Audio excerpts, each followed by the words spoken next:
ஒரு குடம் தண்ணீர் ஒரு கிராமத்தை காப்பாற்றும் என்று அந்த சிறுவனுக்கே தெரியாது. தமிழ்நாட்டில் மலைகளுக்கு நடுவே வயலூர் என்ற ஒரு சிறிய கிராமம் இருந்தது. அங்கே மக்கள் நல்லவர்கள். ஆனால் ஒரு பெரிய பிரச்சனை இருந்தது. 3 ஆண்டுகளாக மழை பெய்யவில்லை. மரங்கள் காய்ந்து போனது. வயல்கள் வெடித்து உடைந்தது. அந்த கிராமத்தில் அருண் என்ற 12 வயது சிறுவன் வாழ்ந்தாள். அவன் மிகவும் ஏழை. ஆனால் மனசு மட்டும் தங்கம் போல் இருந்தது. அவனுடைய அம்மா அடிக்கடி ஒரு வார்த்தை சொல்லுவாள். பணம் இல்லாதவன் ஏழை இல்லை, நல்ல மனசு இல்லாதவன் தான் உண்மையான ஏழை. ஒரு நாள் அவள் காட்டுப்பாதையில் நடந்து கொண்டிருந்தாள். அப்போது ஒரு வயதான தாட்டி தாகமாக நடந்து கொண்டிருந்தாள். தண்ணீர், கொஞ்சம் தண்ணீர் என்று கேட்டாள். அவளிடம் இருந்தது அரை குடுவை தண்ணீர் மட்டுமே. அதை வீட்டுக்கு கொண்டு போனாள். அம்மா குடிக்கலாம். ஆனால் அவன் நொடியும் யோசிக்கவில்லை. அவன் தன்னுடைய தண்ணீரை முழுவதும் அந்த மூதாட்டிக்கு கொடுத்தான்.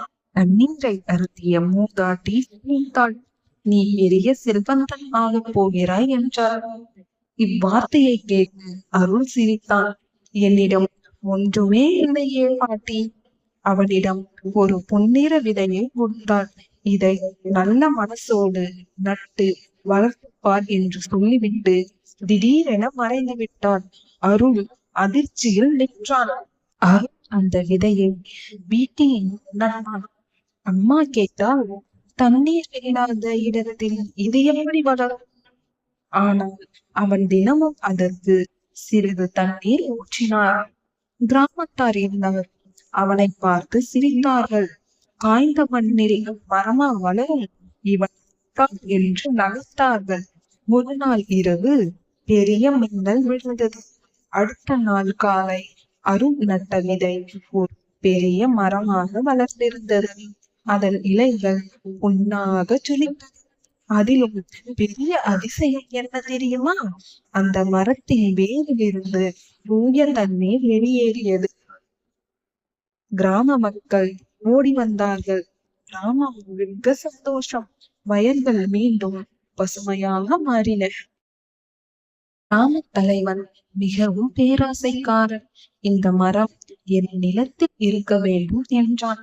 இரவில் அவன் மரத்தை வெட்ட முயன்றான்.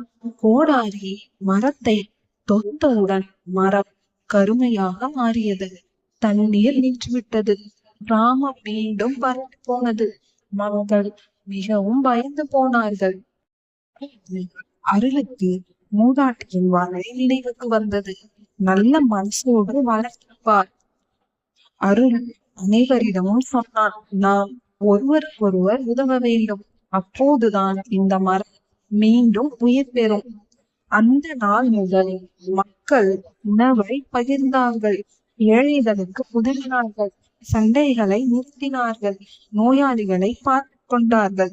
ஒரு நாள் இரவு அந்த மரம் மீண்டும் ஒளிர ஆரம்பித்தது. வானத்தில் கருமேகங்கள் சூழ்ந்தது. பல ஆண்டுகளுக்கு பிறகு மழை பெய்தது. குழந்தைகள் மழையில் ஆடினார்கள். மக்கள் மகிழ்ச்சியில் அழுதார்கள். ஆனந்த கண்ணீர் வடித்தார்கள். போது அருள் வானத்தை பார்த்து சிரித்தான். அந்த மூதாட்டியின் குரல் காற்றில் கேட்டது. அறம் செய்த மனசுக்கு இயற்கையே துணை நிற்கும்.